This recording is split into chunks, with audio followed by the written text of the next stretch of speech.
Hello everyone, আজকে আমি তোমাদের সাথে শেয়ার করব সুন্দর একটা কুর্তি জ্যাকেট।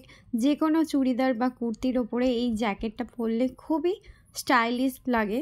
তো দেখো, এখানে আমি কাপড় নিয়েছি, ব্রাশ ও কাপড়, এটা 2 মিটার আছে।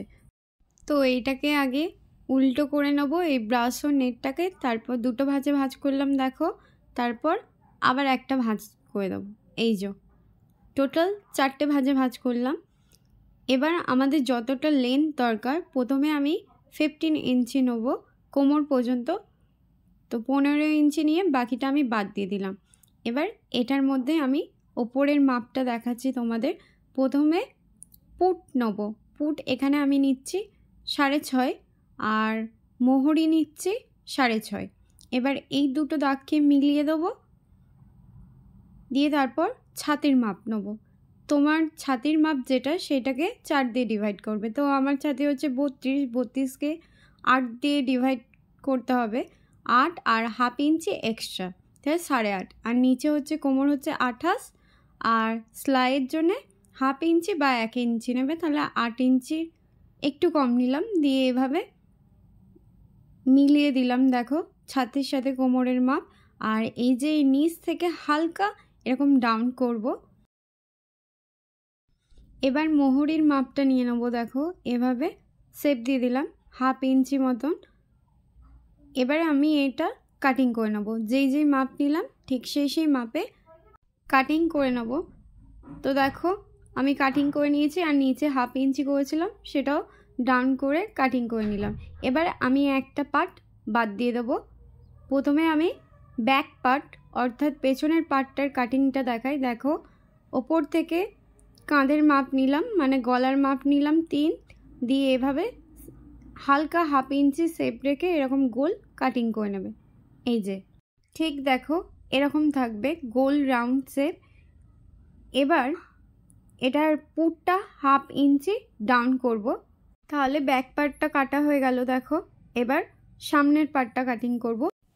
সামনের পার্টটা দেখো ঠিক এভাবে ভাঁজ করব, ভি এর মতন ঠিকভাবে এরকম করে ভাঁজ করে নেবে। ওপরের পুটটার কাছে 3 ইঞ্চি মতন এরকম ভাঁজ করে। আর আমি লম্বাটা নিলাম 9 ইঞ্চি। 9 ইঞ্চি এই যে ভি এর মধ্যে রেখেছি, আর ওপরের পুট 3 ইঞ্চি। এবার এটাকে কাটিং করব, একদম নিচ থেকেই কাটিং করব। দেখো, ভি এর মতন যেটা ভাঁজ করছি, শুধু ওপরের দুটো পার্টই কাটিং করছি আমি। এভাবে আর একটু শেপ দিয়ে দেবো ভি এর মতন। দেখো, এটা আমার কাটিং করা হয়ে গেল। আর ওপর থেকে পুটটা হাফ ইঞ্চি নেবো, আর আরমোলটা হাফ। এবার আমার দুটো পার্টই কাটিং করা হয়ে গেছে, সাইড করে দেবো। এবার আমি নিচের পার্টটা কাটিং করব। ভিডিওটা একটু ফাস্ট করছি কারণ পুরো স্লাইডটাই দেখাবো। দেখো, এটাকে আমি দুটো ভাঁজে ভাঁজ করে নিয়েছি। এবার ত্রিকোণ যেরকম হয় আমব্রেলা কাটের, ঠিক এভাবে ভাঁজ করে নেবো। তাহলে টোটাল হলো 4টে ভাঁজে। 4টে ভাঁজে ভাঁজ করে নিয়েছি। এবার এটা আমি মাপ দেখাবো। দেখো, ওপর থেকে মাপ নেবো। আমাদের ওপরের মাপ কত নিয়েছিলাম? 7.5। 7.5 একটু বেশি নিয়েছিলাম 8। তো একটা পার্ট নেবো, দিয়ে মেপে নেবো যে কতটা হচ্ছে, সেই পার্টটার অনুযায়ী 1 ইঞ্চি মাপ কম নেবো। তাহলে আমি 8 নিয়েছিলাম ওপরের পার্টটা, তাহলে 1 ইঞ্চি কম করে 7 নিলাম। দিয়ে এভাবে আমি শেপ দিয়ে দেবো। আর এটা লম্বা রাখবো আমি টোটাল 28 ইঞ্চি। 28 ইঞ্চি রাখছি, আর আগেই নিয়েছি 15। তো 15টা বাদ দিয়ে যেখানে 28 হচ্ছে সেখান থেকে গোল করে রাউন্ড দিয়ে দেবো। দেখো, 28 ইঞ্চি এখানে হচ্ছে। এভাবে পুরোটা মাপ নিয়ে রাউন্ড করব, একদম ঠিক যেমন আমব্রেলা কাটের কাটিং করা হয়। আশা করি তোমরা এই ভিডিওটা বুঝতে পারছো। যদি ভালো লেগে থাকে অবশ্যই কিন্তু লাইক করো, আর কমেন্টে জানিও কেমন লেগেছে তোমাদের এই ভিডিওটা। দেখো, আমি মাপ নিয়ে নিয়েছি। এবার এটা আমি কাটিং করে নেব। স্টেপ বাই স্টেপ দেখাচ্ছি। যদি কোথাও তোমাদের অসুবিধা হয় আমাকে কমেন্টে জানিও। দেখো, এবার আমি এটা সাইড থেকে কাটিং করে নেব। একটা পার্ট নিলাম, সামনের পার্টটা একটু ছোট হবে, তার জন্য সামনের পাটটা নিলাম। তো সামনের পাটটা আমি অল্প ছোট করব, সামনের পাটটা আমি 25 রাখবো।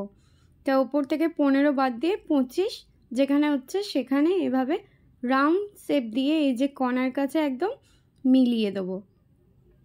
এভাবে রাউন্ড শেপ দিয়ে একদম মিলিয়ে দিলাম। কর্নারটার কাছে কিন্তু কাটিং করবে না, কর্নারটাকে 2 ইঞ্চি বাদ দিয়ে এরকম রাউন্ড শেপ দিয়ে কাটিং করবে। তো এটা সামনের পার্ট কাটিং করা হয়ে গেল দেখো, আর এটা পেছনের পার্ট এভাবে থাকবে। ঠিক পুরোটাই বুঝতে পারবে যখন সেলাই করা হবে। তো এটা আমি সাইড করে দিই। এবার আমি হাতা কাটিং করে নেব। হাতা কাটিং করার জন্য দেখো 4টে ভাঁজে ভাঁজ করে নিয়েছি। এবার তোমার উপরে মোহরা যেটা সেটার হাফ নেবে আর একটু এক্সট্রা 1 ইঞ্চি ছাড়বে। আর লম্বাটা আমি 3.5 দাগ দিলাম, দিয়ে শেপ দিয়ে দিলাম। আর নিচে একদম মোহরি নিয়েছি 4.5 দিয়ে এভাবে স্কেলের সাহায্যে দাগগুলো মিলিয়ে দেবো, দিয়ে এটাকে কাটিং করে নেব। এভাবে যে দাগ আছে ঠিক সেই দাগে কাটিং করে নিলাম। আর এটা 2 মিটার কাপড়েই টোটালটা করা হয়েছে, সরি কাপড় না, এটা অ্যাকচুয়ালি নেট। আর ওপর থেকে দেখো এই যে একটুখানি ডাউন করে দেবো, হাতটা একদম পারফেক্ট যাতে ফিটিং হয়। তো আমার হাতা কাটিং করাও হয়ে গেছে। এবার প্রত্যেকটা পার্ট দেখো, এবার আমি কিভাবে সেলাই করব সেটাও দেখাচ্ছি। দেখো এটা পেছনের পার্ট আর এটা এই যে সামনের পার্টটা দেখো কিভাবে প্রত্যেকটা পার্ট কিন্তু উল্টো দিকে আছে। এভাবে একটা ডান দিকে রাখলাম আর একটা বাঁ দিকে। প্রথমে ওপরের পুটটা জয়েন্ট করব, তারপর সাইডটা। চলো সেলাই করে দেখাচ্ছি। আমি পিন আপ করে নিয়েছি, এবার আমি সেলাই দিয়ে দেবো। ওপরের পুটটা সেলাই দেবো 2 সাইডেই 1/2 ইঞ্চি বাদ রেখে, আর ডবল সেলাই দেবে। এভাবে দেখো আমি ডবল সেলাই দিয়ে দিলাম ওপরের পুটটা, আর এই সাইডের পুটটাও সেলাই করে দেবো। আর তোমাদের যদি এই ভিডিওটা ভালো লেগে থাকে অবশ্যই কিন্তু লাইক করো। আর এরকমই নিত্য নতুন স্টাইল তোমরা যদি দেখতে চাও তো অবশ্যই এই চ্যানেলটাকে সাবস্ক্রাইব করো। তো দেখো এবার আমি সাইডটা সেলাই করে নিলাম 2 সাইডটাই। এই সাইডটাও করে নেব। নিচ থেকে 1 ইঞ্চি আর ওপর থেকে 1 ইঞ্চি বাদ রেখে সেলাইটা করছি, কারণ নিচে জয়েন্ট করব আর ওপরে হাতা। দেখো আমি সেলাই করে নিয়েছি। এবার নিচে এই যে সামনে ছোট পার্টটাকে জয়েন্ট করব, তার আগে মাঝখান দিয়ে কাটিং করে নেব। এই যে মাঝখান দিয়ে পার্টটা কাটিং করে নিলাম। দেখো এবার 2 সাইডে থাকবে এই যে ঠিক এভাবে পিন আপ করে নেবে, দিয়ে তারপর সেলাই করবে। আর এই যে এটা পেছনের পার্ট, এটা পেছন দিকে পুরোটাই রাউন্ড থাকবে। তো এটা আমি সেলাই করে দেখাচ্ছি। দেখো এই যে এভাবে সোজা দিকে পার্টটা রেখে উল্টে দিলাম, দিয়ে এটাকে সেলাই করে দেবো। 1/2 ইঞ্চি বাদ রেখে সেলাই করবে। তো 1/2 ইঞ্চি বাদ রেখে দেখো আমি এক সাইডটা সেলাই করে দিয়েছি। এবার আর এক সাইড যেটা বাকি আছে সেই সাইডটা সেলাই করে দেবো। ওপরের পার্টটা কিন্তু সোজা দিকে থাকবে, নিচের পার্টটা উল্টো করে সেলাই দেবো। দেখো সামনের পার্টটা আমার হয়ে গেছে। এবার পেছনের সাইডটাও এটাকে একদম সেলাই দিয়ে দেবো। আর দেখো আমার কোথাও ছোট বড় কাপড় হয়নি, একদম পারফেক্ট চারিদিকেই সঠিক মাপে এসেছে। তোমরা যদি সঠিক মাপ নিয়ে করো আশা করি কোনো ভুল হবে না। এবার দেখো সাইডটাও সেলাই দিয়ে দেবো। এই সাইডটা যেখানটা জয়েন্ট করলাম সেই সাইড 2 সাইডে 1/2 ইঞ্চি বাদ রেখে পুরোটা সেলাই দিয়ে দেবো। দেখো সেলাই দিয়ে দিয়েছি। নিচের পার্টগুলো দেখো জয়েন্ট করে নিয়েছি। এবার 2 সাইডে হাতা জয়েন্ট করব আর মাঝখানে পট্টি জয়েন্ট করব। পট্টি জয়েন্ট করার জন্য দেখো আমি 6 ইঞ্চি কাপড় চওড়া কাটিং করে নিয়েছি, দিয়ে 2টো ভাঁজে ভাঁজ করে এটা সেলাই দিচ্ছি।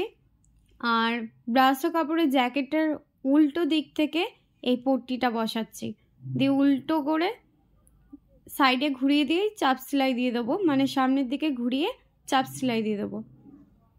তো এইভাবে আমি পট্টিটাও কমপ্লিট করে নিয়েছি আর হাতাটাই আগে বসিয়ে দিয়েছি। তো ফাইনাল লুকটা আমি তোমাদেরকে দেখাচ্ছি। দেখো জ্যাকেটটার এই যে পুরোটা পট্টি বসে নিয়েছি, হাতাও একদম কমপ্লিট। এটা তুমি টপ, যে কোনো স্লিপলেস কুর্তি, যে কোনো ওপরেই পরতে পারবে। টাটা।